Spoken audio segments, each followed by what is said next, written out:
मैं विवेक सिंह राजपूत अपने ये सरदा पे आप सभी का स्वागत अभिनंदन करता हूं। तो दोस्तों आज हम एडिटोरिया का सेट नंबर 8 लेकर आया हूं। ठीक है, ये बिहार एसएससी का किसके लिए सर? बिहार एसएससी +2 लेवल का भी चल रहा, हमारा सीरीज चल रहा है सर। अभी 15 आपको सेट कराया जाएगा, जिसमें आज आपका सेट नंबर 8 जीके जीएस का मैं करवा रहा हूँ।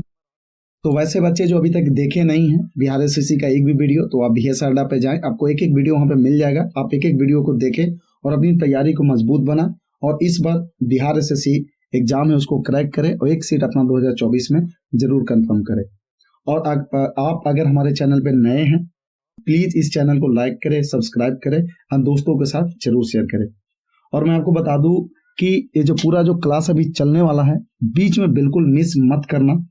ये टोटल 75 क्वेश्चन का है और एक एक क्वेश्चन आपके लिए बहुत ही इंपॉर्टेंट है। अगर आप प्रीवियस ईयर क्वेश्चन लगा लेते हो पूरा का पूरा, तो मैं आपको लिखित में देता हूं कि इस बार आपका सिलेक्शन कोई नहीं रोकने वाला है। ठीक है, तो चलिए आपका ज्यादा समय ना लेते हुए आज का हम पहला सवाल लेते हैं कि संविधान सभा के गठन में प्रांतों का प्रतिनिधित्व करने वाले सदस्यों को निर्वाचित किया गया।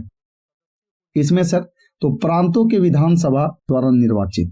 ठीक है, इसके बारे में मैं बता दूं कि कैबिनेट मिशन 1946 के सुझाव पर संविधान सभा के गठन की प्रक्रिया पूरी की गई। इसमें प्रांतों का प्रतिनिधित्व वहां की विधानसभाओं द्वारा निर्वाचित सदस्यों ने किया। ठीक है, नेक्स्ट है विश्व में सर्वप्रथम लिखित संविधान का प्रारंभ किस देश में हुआ? सबसे पहले लिखित संविधान तो सर ये आपका अमेरिका में हुआ। कहां पे हुआ सर? ये आपका अमेरिका में हुआ। कब हुआ सर? तो ये आपका 1788 में हुआ, सबसे पहले लिखित संविधान का। ठीक है, चलिए अगला देखते हैं सर 73वां संविधान संशोधन कब लागू हुआ? तो सर ये आपका 24 अप्रैल 1993 में लागू हुआ। ठीक है, इसमें क्या था थोड़ा इसके बारे में बता दूं कि 73वां संविधान संशोधन जो पंचायती राज से संबंधित था 24 अप्रैल 1993 को लागू किया गया। अतः प्रत्येक 24 अप्रैल को पंचायती राज दिवस मनाया जाता है। यहाँ पे एक और देखो आपको जानकारी दे दूं कि ये जो 24 अप्रैल है इसी दिन को पंचायती राज दिवस मनाया जाता है। ठीक है, राज दिवस मनाया जाता है। ठीक है, चलिए नेक्स्ट है द्विस्तरीय पंचायती राज व्यवस्था की सिफारिश किस समिति ने की थी? तो सर ये आपका अशोक मेहता समिति ने की थी सर। ठीक है, क्या था तो मैं आपको बता दूं कि 1977 में पंचायती राज व्यवस्था पर सुझाव देने हेतु अशोक मेहता समिति का गठन किया। इन्होंने अपनी रिपोर्ट 1978 में दी, जिसमें इन्होंने द्विस्तरीय पंचायती राज प्रणाली एवं न्याय पंचायतों के गठन की सिफारिश की। चलिए अगला सवाल है कि मैथिली भाषा को भारतीय संविधान की 8वीं अनुसूची में किस संविधान संशोधन के माध्यम से जोड़ा गया? तो सर ये 5वां संविधान संशोधन से जोड़ा गया। नेक्स्ट है राज्य विधान परिषद में कितने सदस्यों का नामांकन राज्यपाल द्वारा किया जाता है? राज्य विधान परिषद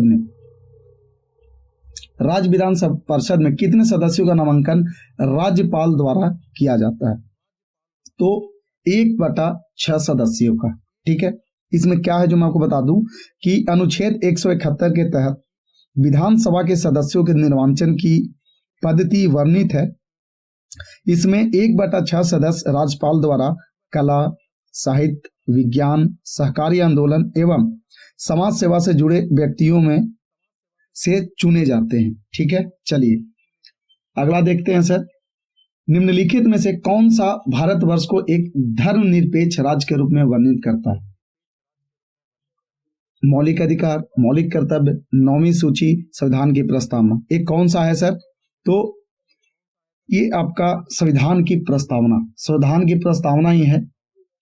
इसके बारे में मैं आपको थोड़ा बता दूं, भारतीय संविधान की प्रस्तावना में 42वां संविधान संशोधन 1976 के द्वारा समाजवाद, पंथ निरपेक्ष तथा अखंडता सबको जोड़ा गया था। भारत एक धर्मनिरपेक्ष देश है, अर्थात भारत सभी धर्मों के प्रति एक समान दृष्टि रखता है इस संविधान की प्रस्तावना में। चलिए अगला सवाल है केंद्र शासित प्रदेश के मुख्यमंत्री जहां पर इस तरह का प्रावधान है किसके द्वारा नियुक्त किए जाते हैं? केंद्र शासित प्रदेश के मुख्यमंत्री, मतलब कि पहली बात तो आपको पता होगा केंद्र शासित प्रदेश में जल्दी मुख्यमंत्री होता नहीं है। अगर जहां पे एक प्रावधान है भी मुख्यमंत्री का तो उसका नियुक्ति कौन करता है सर? तो सर उसका नियुक्ति राष्ट्रपति करते हैं। कौन करते हैं सर? राष्ट्रपति करते हैं। ठीक है। और बता दूं कि वर्तमान में दिल्ली तथा पुडुचेरी केंद्र शासित प्रदेश में मुख्यमंत्री का पद सृजित है अभी। ठीक है, चलिए नेक्स्ट है, अशोक के काल में पाटलिपुत्र निम्नलिखित में किस प्रांत की राजधानी थी? पाटलिपुत्र, तो ये प्राची प्रांत की थी। कौन सी थी सर? ये प्राची प्रांत की। अगला है सिंधु सभ्यता। नेक्स्ट है सर आपका, सिंधु सभ्यता के किस स्थल से स्वास्तिक चिन्ह मिला है? कहां पे मिला है सर? तो ये आपका हड़प्पा में मिला है। कहां पे मिला है? हड़प्पा में मिला है। चलिए अगला देखते हैं, बौद्ध धर्म के त्रिपिटकों के संदर्भ में निम्नलिखित में से कौन सा युग्म सही सुमेलित है? पूछ रहा है कि कौन सा सही सुमेलित है। तो देखते हैं, विनय पिटक बौद्ध मत की दार्शनिक व्याख्या, बिल्कुल एक गलत है सर। विनय पीठ में क्या था सर? तो इसमें बौद्ध मठों में रहने वाले भिक्षु भिक्षुनियों के अनुशासन संबंधी नियम का वर्णन है, यानी कि ये सर नहीं, गलत है। अगला है सूत पिटक। सूत पिटक बौद्ध धर्म के सिद्धांतों का उल्लेख, बिल्कुल सही है सर। फिर अभिधम्म पिटक, इसमें सर इसमें महात्मा बुद्ध के उपदेशों एवं सिद्धांतों तथा बौद्ध मत की दार्शनिक व्याख्या की गई है। ठीक है, यानी कि ये गलत है। तो राइट आंसर आपका कौन सा हो जाएगा सर? डू। अब ये किसमें है सर? तो बी नंबर में, यानी केवल बी, यानी कि B is the right answer. चलिए आगे देखते हैं सर, पूर्व मध्य काल में कनौज के लिए, अगला सवाल है सर कि पूर्व मध्य काल में कनौज के लिए त्रिपक्षीय संघर्ष में किस दक्षिण भारतीय राज्य ने भाग लिया था? तो किसने भाग लिया था? तो सर ये राष्ट्रकूट ने भाग लिया था। ठीक है, चलिए इल्तुतमिश ने बिहार में अपना प्रथम सूबेदार किसे नियुक्त किया था? तो सर ये मलिक अलाउद्दीन जानी को किया था। ठीक है, चलिए नेक्स्ट है, मध्यकाल में कश्मीर के किस शासक ने कश्मीर में जजिया कर हटा दिया तथा गो हत्या निषिद्ध कर दिया था? किसने किया था सर? तो ये सर किसने किया था? तो ये थे सर जैनुल आबिदीन। ठीक है, नेक्स्ट है, डेनिश ईस्ट इंडिया कंपनी ने भारत में अपनी प्रथम फैक्ट्री कहां स्थापित किया था? डेनिश का पूछ रहा है सर, ईस्ट इंडिया का नहीं पूछ रहा है, डेनिश का पूछ रहा है। एक कब स्थापित किया था सर? कहां पे किया था? तो ये ट्रैंकूवर में किया था। कहां पे किया था सर? तो इसके बारे में बता दूं कि Danish east India company Bharat 1616 ईस्वी में आए। कब आए थे सर? तो 1616 में। कितना बढ़िया, याद करने के लिए आसान तरीका, 1616। ठीक है, आए। इसने अपनी पहली फैक्ट्री तंजावुर के ट्रैंकूवर, जिसको वर्तमान में तमिलनाडु बोलते हैं, वहां पे स्थापित की। और 1676 में इसने सीमापुर बंगाल में अपनी दूसरी फैक्ट्री स्थापित की। सबसे पहले कब स्थापित किया था सर? 1616 में। दूसरी किया था 1676 में। ये कहाँ पे था? ये आपका सीमापुर बंगाल में था। और ये कहाँ पे था सर? ये आपका तमिलनाडु में था। ठीक है, ये आपका 1616 में था। चलिए अगला देखते हैं सर, पानीपत के तृतीय युद्ध 1761 के समय मराठा पेशवा निम्नलिखित में कौन था? तो उस टाइम थे सर बालाजी बाजीराव। कौन थे सर? बालाजी बाजीराव। थोड़ा इसके बारे में मैं आपको बता दूं कि पानीपत का तृतीय युद्ध बालाजी बाजीराव के समय की प्रमुख घटना थी। यह युद्ध 14 जनवरी 1761 ईस्वी को हुआ था। यह युद्ध अहमद शाह अब्दाली और मराठों के मध्य हुआ था। इस युद्ध में मराठों की पराजय हुई थी। ठीक है, चलिए अगला है, निम्न में से कौन कैबिनेट मिशन का सदस्य नहीं था? कौन नहीं था सर इसमें कैबिनेट मिशन का? तो सर इसमें लॉर्ड वेवेल नहीं थे। नेक्स्ट है, नेशनल हेराल्ड, मतलब बोले तो अंग्रेजी नेशनल हेराल्ड पत्रिका का संपादन किसने किया था? नेशनल हेराल्ड का, तो सर ये जवाहरलाल नेहरू ने किया था। कब किए थे सर? तो ये आपका 1938 में किए थे। कब किए थे? तो 1938 में किए थे, और ये अंग्रेजी भाषा में था। ठीक है, चलिए 9 अगस्त 1942 को कांग्रेस के प्रमुख नेताओं की गिरफ्तारी के विरोध में किसने बिहार में महाधिवक्ता के पद से इस्तीफा दे दिया था? कौन थे सर? तो वो थे सर आपका बलदेव सहाय। ठीक है, इसके बारे में थोड़ा सा आपको बता दूं कि बिहार में अगस्त क्रांति की शुरुआत में ही 9 अगस्त 1942 को राजेंद्र प्रसाद, मथुरा बाबू, श्री कृष्ण सिंह, अनुग्रह नारायण सिंह आदि व्यक्तियों को गिरफ्तार कर लिया गया था। इसलिए श्री बलदेव सहाय ने सरकारी नीति के विरोध में महाधिवक्ता पद से इस्तीफा दे दिया था। ठीक है, चलिए अगला है प्रसिद्ध कविता बटोहिया निम्नलिखित में से किसकी प्रसिद्ध रचना है? बटोहिया किसके द्वारा लिखा गया है सर? तो ये रघुवीर नारायण के द्वारा लिखा गया। किनके द्वारा? रघुवीर नारायण के द्वारा। अगला है सर भारत के किस प्रदेश की सीमाएं 3 देशों क्रमशः नेपाल, भूटान एवं चीन से मिलती है? किस प्रदेश का है सर? तो वो है सर आपका सिक्किम। किसका है सर? सिक्किम, जिसका नेपाल, भूटान और चीन तीनों से मिलता है सर। अगला है भारतीय उपमहाद्वीप मूलतः एक विशाल भूखंड का भाग था, किसे कहते हैं सर? तो आपका गोंडवाना लैंड को बोलते हैं। किसको सर? गोंडवाना लैंड। थोड़ा इसके बारे में मैं आपको बता दूं, जब बात गोंडवाना लैंड की चल रही है तो भारतीय उपमहाद्वीप मूलतः एक विशाल भूखंड का भाग था जिसे गोंडवाना लैंड कहते हैं। गोंडवाना एक वृहत महाद्वीप था। पैंजिया को उत्तरी भाग, लॉरेशिया तथा दक्षिणी भाग गोंडवाना था। एडवर्ड स्वेम ने गोंडवाना लैंड का नाम भारत के गोंडवाना क्षेत्र के नाम पर रखा था। वर्तमान में उत्तरी गोलार्ध में स्थित है। ठीक है, चलिए नेक्स्ट है निम्नलिखित में से कौन सा मेघालय पठार का अंश नहीं है? कौन सा है सर? तो ये आपका भुवन पहाड़ियां जो है सर, ये आपका मेघालय का पठार का अंश नहीं है। चलिए अगला देखते हैं सर 10 डिग्री चैनल पृथक करता है, मतलब 10 डिग्री चैनल किसको अलग करता है सर? तो ये अंडमान निकोबार को अलग करता है। किसको करता है सर? तो 10 डिग्री अंडमान निकोबार को करता है। और अगर पूछ दे आपका सर 8 डिग्री चैनल, तो 8 डिग्री चैनल मिनिकॉय और मालदीव के बीच में है। 9 डिग्री मिनिकॉय लक्षद्वीप के मध्य में है। और 10 डिग्री लघु अंडमान व कार निकोबार के बीच में है। डंकन पास लघु अंडमान व दक्षिण अंडमान के मध्य है। कोको चैनल ये कोको द्वीप व उत्तरी अंडमान के मध्य है। पाक स्टेट तमिलनाडु व श्रीलंका के मध्य है। और मन्नार की खाड़ी तमिलनाडु व श्रीलंका के बीच में। ठीक है, चलिए अगला है सर दोआब तथा नदियां, इन दोनों को सुमेलित कीजिए। ठीक है, उसके बाद आंसर उत्तर चुन के बताइए।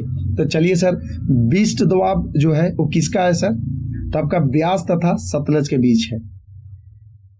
जो बीस्ट दोआब है सर वो आपका ब्यास तथा सतलज के मध्य में आता है। फिर आपका जो बारी दोआब है सर वो आपका रावी तथा ब्यास के मध्य में है। फिर आपका जो रचना दोआब है सर वो रावी तथा चिनाब के मध्य में है। रावी तथा चिनाब के मध्य में है। और फिर आपका जो चाज दोआब है और जो रह गया सर वो आपका ये है चिनाब तथा झेलम के मध्य में है। तो जो देख लो डी का 4 किस में आ रहा है? इसमें भी आ रहा है, इसमें भी आ रहा है। ठीक है, तो जो राइट आंसर है सर वो आपका ए नंबर। ठीक है, चलिए अगला सवाल है सर किस नदी पे शिवसमुद्रम जल प्रपात अवस्थित है? शिवसमुद्रम जल प्रपात किस पे है सर? तो आपका कावेरी नदी पे। अगला है गरजने वाली चालीसा, प्रचंड पचासा, सीखने वाली साठा पवने पृथ्वी के किस गोलार्ध में चहती है? किस में सर? तो आपका दक्षिणी गोलार्ध में। कहाँ सर? दक्षिणी गोलार्ध में। अगला देखते हैं सर देश के इनमें से पूछ रहा कि निम्न में से कौन सा सही सुमेलित नहीं है? तो सर राज्य और राजधानी के बारे में बताया गया है, तो देख लेते हैं कौन सही है कौन नहीं है। तो सर साइप्रस की राजधानी निकोसिया है, बिल्कुल है सर। कंबोडिया की राजधानी नोम पेने है, बिल्कुल है सर। लेकिन ओमान की राजधानी क्या है सर? तो इसकी है सर मस्कट। क्या है सर? मस्कट। और सीरिया की राजधानी दशमिक है। यानी इसमें से कौन सुमेलित नहीं है सर? तो आपका ओमान है, क्योंकि ओमान की राजधानी क्या है सर? मस्कट है। चलिए नेक्स्ट देखते हैं निम्न में से किस एक से समावेशित विकास को बढ़ाने की आशा नहीं की जाती है? इनमें से कौन सा है जिसमें से हम लोग समावेशित विकास की आशा करते ही नहीं? समावेशित विकास को बढ़ाने की आशा की ही नहीं जा सकती। किससे सर? तो आपका राष्ट्रीय आय की ऊंची वृद्धि दर पे। ठीक है, अगला सवाल है कि सर्वाधिक वितरण प्रणाली से वितरित अनाज पर कीमत बढ़ाने के उद्देश्य है। जो सर्वाधिक वितरण प्रणाली से वितरित अनाज पर जो अनाज का जो वितरण होता है उस पर कीमत बढ़ाने का उद्देश्य है, क्या है सर? तो इस योजना में निहित उत्पादन का भार कम हो सके। ठीक है, चलिए अगला सवाल है राष्ट्रीय स्तर पर कृषि विपणन सहकारिताओं का शीर्ष संगठन है, वो कौन सा है सर? तो आपका NAFED है। कौन सा है सर? NAFED। NAFED का फुल फॉर्म क्या है sir? National agriculture cooperative marketing federation of India. ठीक है, ये क्या है सर? तो कृषि विपणन से संबंधित है, जिसकी स्थापना 2 अक्टूबर 1958 को की गई थी। यह राष्ट्रीय स्तर पर एक शीर्ष सहकारी संगठन है, जिसका प्रमुख कार्य चुनी हुई कृषि वस्तुओं का प्रबंधन, वितरण, निर्यात तथा आयात करना। ठीक है, चलिए अगला देखते हैं। विकास केंद्र उपागम किस योजनाओं के अंतर्गत अपनाया गया था? विकास केंद्र उपागम किस योजनाओं के अंतर्गत अपनाया गया था? तो सर आपका चतुर्थ पंचवर्षीय योजना के तहत इसको अपनाया गया था। चलिए नेक्स्ट देखते हैं सर। निम्नलिखित तरल परिसंपत्तियों पर विचार कीजिए। ठीक है, तो इसमें आपका सबसे पहले क्या आ जाता है सर? तो सबसे पहले आपका करेंसी आ जाएगा नंबर 1 पे। ठीक है, फिर आपका क्या आ जाएगा सर? बैंकों के पास मांग जमा। फिर आपका तीसरे स्थान पर आ जाएगा सर आपका बैंकों के पास बचत जमा। और सर चौथे स्थान पर आ जाएगा बैंकों के पास सावधिक जमा। यानी कि 4-3 वाला ऑप्शन कहां से स्टार्ट है सर? 1 नंबर पे आएगा, 2 नंबर पे ये आएगा, यानी कि 4-1, यानी कि D is the right answer. ठीक है, चलिए अब हम अगला सवाल देखते हैं सर। निम्नलिखित में से कौन एक जैविक अनुक्रमण की प्रावस्थाओं का सही क्रम है? सही क्रम पूछ रहा है सर। तो सबसे पहले सर आपका नग्नीकरण, फिर आपका प्रवास, फिर स्थापन, फिर प्रतिक्रिया, फिर स्थितिकरण, ये आएगा। यानी कि जो राइट आंसर आपका कौन सा हो जाएगा सर? ए नंबर। जैव विविधता के नाश का कारण है कौन कौन सा है सर? जीवों के प्राकृतिक आवास की कमी, बिल्कुल। पर्यावरणीय प्रदूषण, बिल्कुल। वनों का नाश, बिल्कुल। तो इनमें से सभी सही है। ये सब सारी जो कारक हैं सर, ये जैव विविधता के नाश के कारक हैं। ठीक है, चलिए अगला देखते हैं। प्रहरी ऐप को किस मंत्रालय द्वारा जारी किया गया है? प्रहरी ऐप को तो सर ये आपका गृह मंत्रालय के द्वारा किया गया। किसके द्वारा सर? गृह मंत्रालय के द्वारा। मैं इसके बारे में बता दूं कि प्रहरी ऐप को गृह मंत्रालय द्वारा जारी किया गया है। इस ऐप के माध्यम से एसएसबी में जवान अपने मोबाइल पर व्यक्तिगत जानकारी, आवास एवं अवकाश संबंधी जानकारी प्राप्त कर सकते हैं। जो प्रहरी ऐप है सर, ये किनके लिए है सर? तो एसएसबी में, यानी कि बोले तो सीमा सुरक्षा बल के लिए है। ये चाहे तो अपना मोबाइल में भी प्रहरी ऐप डाउनलोड करके कितने छुट्टी गए थे, कितना पेमेंट बना था, सब कुछ अपना एंड्रॉइड फोन से ये देख सकते हैं। किसके द्वारा सर? तो प्रहरी ऐप के द्वारा। चलिए अगला सवाल है। ग्लोबल फायर पावर इंडेक्स 2023 में भारत का स्थान कौन सा है? ग्लोबल फायर पावर इंडेक्स में पूछ रहा है, तो भारत का स्थान कौन सा है सर? तो भारत का स्थान चौथा है सर, 4th। अगला है डस्ट लीग 2023 सैन्य अभ्यास का आयोजन कहाँ किया गया है? तो सर आपका उत्तराखंड में किया गया था। कहाँ पे किया गया था सर? उत्तराखंड में किया गया था। तो थोड़ा इसके बारे में बता दूं कि फरवरी 2023 में भारत तथा उज्बेकिस्तान के मध्य डस्ट लीग 2023 थल सेनाभ्यास का आयोजन किया गया। इसका आयोजन इस वर्ष उत्तराखंड में हुआ था। किसके किसके बीच में हुआ था सर? भारत और उज्बेकिस्तान के बीच में। किसके बीच में? इंडिया एंड उज्बेकिस्तान के बीच में। ठीक है, चलिए अगला है। केंद्रीय सतर्कता आयोग सीबीसी के नए अध्यक्ष कौन बने हैं? कौन बने हैं सर नए अध्यक्ष? तो प्रवीण कुमार श्रीवास्तव जी बने हैं। ठीक है, चलिए अगला है। भारत वन स्थिति रिपोर्ट 2021 के अनुसार 2019 की तुलना में कितना किलोमीटर वन आवरण में वृद्धि हुई है? वन का आवरण में कितना वृद्धि हुआ सर? तो आपका 1540 वर्ग किलोमीटर में क्या हुआ सर? वृद्धि हुआ। चलिए नेक्स्ट है। 32वां बिहारी पुरस्कार से किसे सम्मानित किया गया? 32वां बिहारी पुरस्कार तो सर ये आपका माधव हाडा को किया गया। किनको किया गया है? माधव हाडा को किया गया। चलो इसके बारे में थोड़ा सा हम देख लेते हैं। तो सर वर्ष 2022 के लिए 32वां बिहारी पुरस्कार डॉक्टर माधव हाडा को सम्मानित किया गया है। उन्हें यह पुरस्कार उनकी कृति पंचरंग चोल पहर सखीरे के लिए दिया गया है। ठीक है, अब देखते हैं पद्म भूषण 2023 से कुल कितने व्यक्तियों को सम्मानित किया गया है? तो सर 9 लोगों को सम्मानित किया गया है। कितने लोगों को सर? 9 लोगों को सम्मानित किया गया है। अगला सवाल देखते हैं सर। अंतर्राष्ट्रीय आयुर्वेद सम्मेलन 2023 का आयोजन कहाँ किया गया है? तो ये आपका सर हरिद्वार में किया गया है। ठीक है। प्रथम महिला प्रीमियर लीग WPL 2023 में ऑरेंज कैप का खिताब किसने जीता है? तो सर वो है आपके मेग लैनिंग। किसने सर? मेग लैनिंग में। तो थोड़ा इसके बारे में, थोड़ा WPL के बारे में, IPL के बारे में तो हर कोई जानता होगा, लेकिन मैं WPL के बारे में बता दूं, जिसको वुमेन प्रीमियर लीग भी बोलते हैं, महिला प्रीमियर लीग। तो WPL 2023 सभी मैचों का आयोजन महाराष्ट्र में किया गया था और WPL 2023 का खिताब मुंबई इंडियंस ने दिल्ली कैपिटल्स को हराकर जीता था। तो ये किसने जीता है सर? अगर पूछेगा कि WPL 2023 कौन जीते हैं, तो सर मुंबई इंडियंस जीते हैं। ठीक है। वो मुंबई इंडियंस नहीं जो रोहित शर्मा वाला है, वो मेन का है, वो मतलब पुरुष के लिए है। ये बात हो रही है यहाँ पे महिला के लिए। तो जो पहला जो था WPL 2023 का जो पहला सीजन था, तो फर्स्ट सीजन में जीतने वाले हैं वो ऐसे मुंबई इंडियंस। किसको हराकर? तो सर दिल्ली कैपिटल को हराकर। ठीक है। और इसमें ऑरेंज कैप का खिताब मेग लैनिंग को दिया गया था। ठीक है। चलिए, प्रसिद्ध पुस्तक नालंदा के लेखक कौन है? नालंदा के लेखक कौन है? तो वो है सर आपका अभय के। ठीक है। नेक्स्ट है सर कि विश्व कपास दिवस प्रतिवर्ष कब मनाया जाता है? तो सर प्रतिवर्ष 7 अक्टूबर को मनाया जाता है। कब मनाया जाता है सर? 7 अक्टूबर को।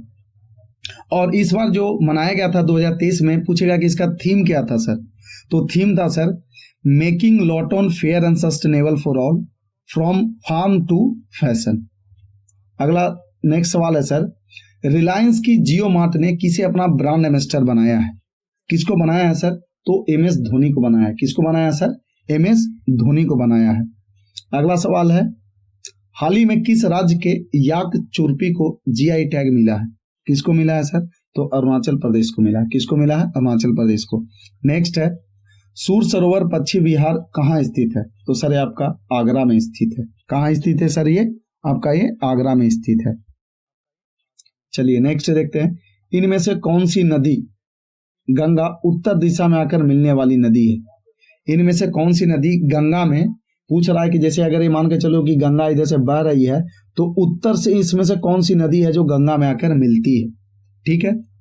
तो इसमें सर कोसी और बूढ़ी गंडक, इसमें कौन कौन सी मिलती है सर उत्तर से? तो कोसी और बूढ़ी गंडक मिलती है। ठीक है। चलिए, निम्नलिखित में से ऐसे सामग्री का चयन करें जो जल में पूरी तरह से घुलनशील हो। तो सर आपको पता है कि फिटकिरी जल में क्या होता है सर? पूरी तरह से घुलनशील हो जाता है। नेक्स्ट है, निम्नलिखित में से किस द्रव में लोहे की कील रखे जाने पे वह अपनी चमक खो देगा और सुस्त दिखाई देने लगेगा? किस द्रव में रखेंगे तो लोहे की कील देखने पे कैसा लगे? वो अपना जो चमक है, अगर मान के चलो कि लोहे की कील ले तो स्टार्टिंग में उस पर कोई रस्ट नहीं होता है, चमकीला होता है। ठीक है। लेकिन उसको जैसे ही वो कौन सा ऐसा द्रव है, जब मान के चलो ये क्या है, एक द्रव इसमें रखा हुआ। ठीक है। तो इसमें जब लोहे की कील डालते हो तो इसकी चमक जो होती है वो खत्म हो जाती है, ये सुस्त दिखने लगता है। तो किसमें है सर? तो ये आपका शीतल पेय जल में है। किसमें है सर? आपका ये शीतल पेय जल में है।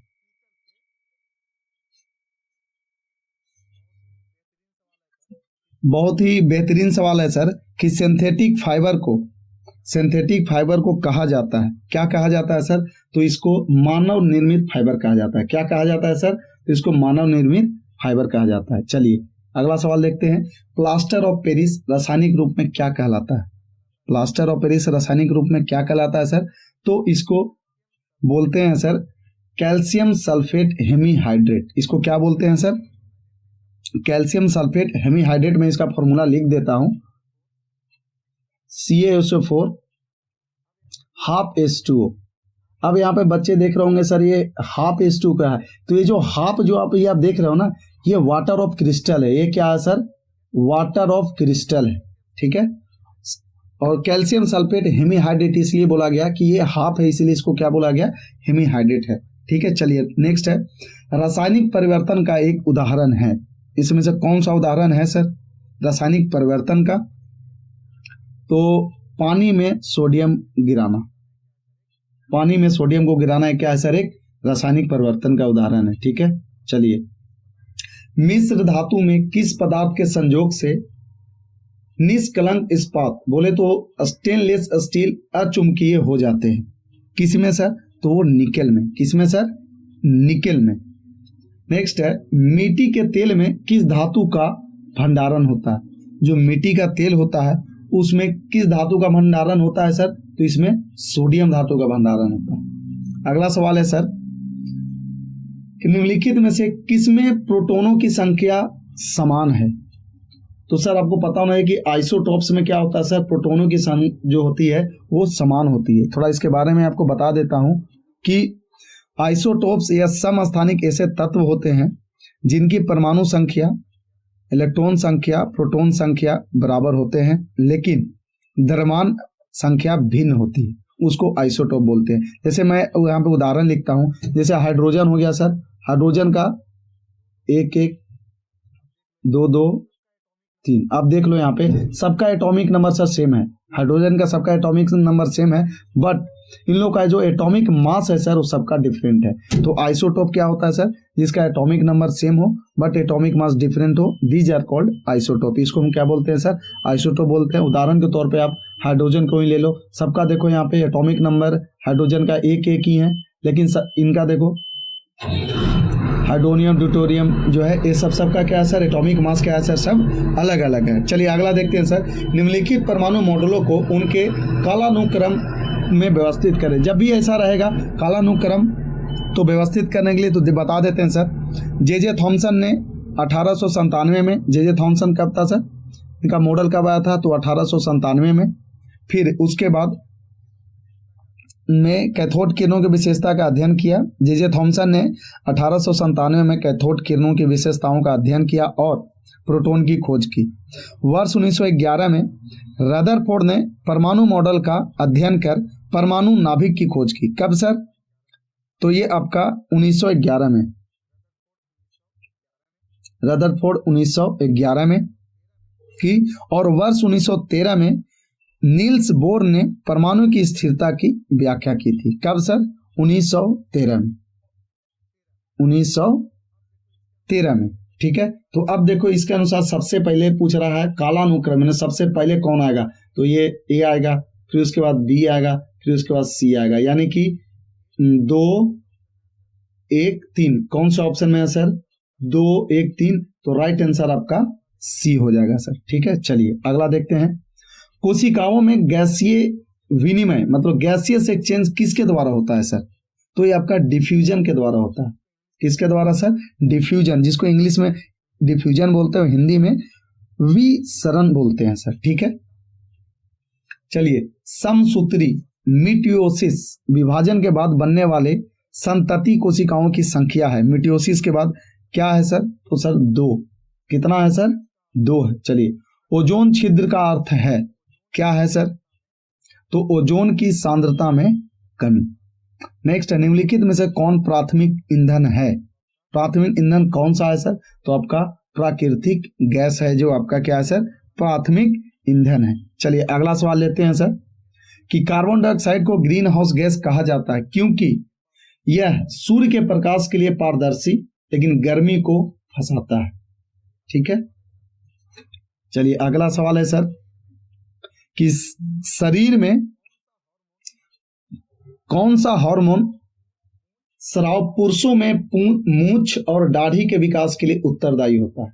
मतलब जी आप देखते होंगे कि लड़का लोग का जो दाढ़ी बढ़ता होगा, जो मूछें बढ़ती होगी, तो कौन सा हार्मोन के द्वारा सर ऐसा होता है? कौन सा हार्मोन है सर? तो आपका टेस्टोस्टेरोन है। कौन सा है सर? टेस्टोस्टेरोन है। ठीक है, चलिए अगला सवाल है निम्नलिखित में से कौन सा जीव विखंडन विधि द्वारा प्रजनन करता है? विखंडन मतलब फ्रेगमेंटेशन मेथड के थ्रू ये क्या करता है सर? विखंडन करता है। तो ये है सर आपका स्पाइरोगायरा। कौन है सर? ये स्पाइरोगायरा है। चलिए अगला सवाल बहुत बढ़िया सवाल है और लॉजिक के साथ साथ कॉन्सेप्ट बीच में लगाना है कि समतल दर्पण में हमारे चेहरे की छवि बनती है। कैसी बनती है सर? तो ये वर्चुअल बनती है। कैसी बनती है सर? आपका वर्चुअल बनती है। ठीक है, समतल दर्पण में थोड़ा सा बता दूं कि समतल दर्पण में हमारे चेहरे की छवि आभासी एवं चेहरे के आकार के समान होती है। ठीक है, चलिए अगला है कि वस्तु से प्रकाश के गुजरने की घटना कहलाती है, क्या कहलाती है सर? तो इसको रिफ्रैक्शन बोलते हैं। क्या बोलते हैं सर? अपवर्तन। तो इसके बारे में बता दो अपवर्तन के बारे में कि अपवर्तन एक माध्यम से दूसरे माध्यम में जाने वाली प्रकाश की दिशा में परिवर्तन है या दो पदार्थों के बीच घनत्व में अंतर के कारण होता है। उदाहरण के तौर पर ऑप्टिकल भ्रम, जिसको मिराज और लूमिंग बोलते हैं, स्विमिंग पूल का उथला दिखना, इंद्रधनुष का बनना, ये सब सारा किसका एग्जाम्पल है सर? रिफ्रैक्शन का। चलिए नेक्स्ट है, फ्यूज तार का विशिष्ट प्रतिरोध होता है, क्या होता है सर? तो इसका उच्च होता है। ठीक है, नेक्स्ट है, एक्सीलरेशन की इकाई क्या है सर? एक्सीलरेशन, तो आपको पता है कि एक्सीलरेशन त्वरण के क्या होता है सर? मीटर पर सेकेंड स्क्वायर होता है, सबको पता है मीटर पर सेकेंड स्क्वायर होता है। 21 में देखो तो राइट आंसर आपका क्या हो जाएगा सर? सी हो जाएगा। नेक्स्ट है, निम्नलिखित में से कौन सी आवृत्ति एक सामान्य मनुष्य द्वारा सुनी जा सकती है? मतलब एक सामान्य मनुष्य को सुनने के लिए कितना होना चाहिए सर? तो 10⁻10 हर्ट्ज। थोड़ा इसके बारे में बता दूं कि मानव काल के लिए आवृत्ति की श्रम सीमा 20 हर्ट्ज टू 20 किलो हर्ट्ज था। कितना था sir? 20 hertz to 20 kilo hertz था। ठीक है सर, 20 हर्ट्ज से कम आवृत्ति वाले ध्वनि को इंफ्रासोनिक बोलते हैं। अगर इंफ्रासोनिक कौन सा होता है? इंफ्रा। तो अगर 20 हर्ट्ज से क्या होगा सर? लेस होगा, तो ये होगा इंफ्रा। ठीक है, तथा 20 किलो हर्ट्ज से अधिक आवृत्ति वाले ध्वनि को अल्ट्रासोनिक बोलते हैं। और अगर अल्ट्रा बोले तो 20 हर्ट्ज से मोर यानी कि ज्यादा रहेगा तो क्या बोलेंगे? अल्ट्रासोनिक हो गया, उससे कम रहेगा तो इंफ्रासोनिक। चलिए नेक्स्ट है, यदि पृथ्वी का गुरुत्वाकर्षण बल अचानक गायब हो जाता है तो निम्न में से कौन सा सही है? अगर पृथ्वी का अचानक से गुरुत्वाकर्षण अगर खाली हो जाएगा तो बता दो सर, वस्तु का भार शून्य हो जाएगा। क्या हो जाएगा सर? वस्तु का भार शून्य हो जाएगा। ऐसा क्यों होगा तो मैं बता दूं आपको, वस्तु का भार या वजन बराबर क्या होता है? द्रव्यमान इंटू त्वरण। पता होगा आपको, W बराबर mg पढ़े होंगे, W बराबर mg पढ़े होंगे। ठीक है, तो पृथ्वी का गुरुत्वाकर्षण बल का गायब होने पर त्वरण का मान शून्य हो जाएगा। यानी कि जैसे अगर गुरुत्वाकर्षण खत्म कर दोगे तो g का वैल्यू क्या हो जाएगा सर? 0 हो जाएगा। तो अगर W बराबर क्या हो जाएगा? m इंटू 0 करोगे तो वैल्यू क्या आ जाएगा? 0। यानी W बराबर क्या हो जाएगा सर? 0 हो जाएगा, यानी कि वस्तु का भार शून्य हो जाएगा। ठीक है, चलिए, पादप कोशिका की भीति मुख्य रूप से बनी होती है, किस चीज से बनी होती है सर?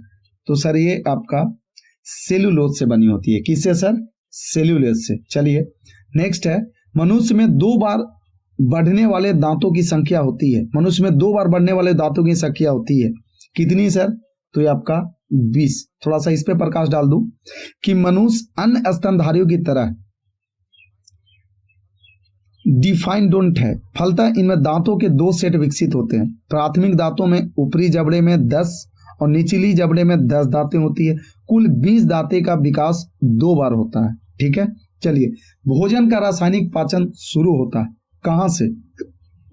तो सर आपका मुंह से शुरू होता है। कहां से शुरू होता है सर? मुंह से होता है। तो थोड़ा इसके बारे में बता दूं कि मुंह में लार ग्रंथियां होती है जो एमाइलेज नामक एंजाइम का स्राव करती है। यह भोजन में मौजूद जटिल कार्बोहाइड्रेट्स को सरल रूपों में परिवर्तित करता है। अतः भोजन का रासायनिक पाचन मुंह से शुरू हो जाता है। किससे शुरू हो जाता है सर? मुंह से शुरू हो जाता है। ठीक है, तो ये था आपका सर बिहार एसएससी का सेट नंबर 8। कौन सा था सर? ये बिहार एसएससी का सेट नंबर 8 है और ये आज यहाँ पे कंप्लीट हुआ। कल हम आपके लिए सेट नंबर 9 लेके आएंगे, तो जरूर आप वीडियो को देखेंगे। और अभी अगर आपको मेरा वीडियो बहुत अच्छा लगा हो तो प्लीज आप अपने दोस्तों के साथ जरूर शेयर करें, सो डैट आपका एक शेयरिंग से किसी का भी जिंदगी बदल सकता है।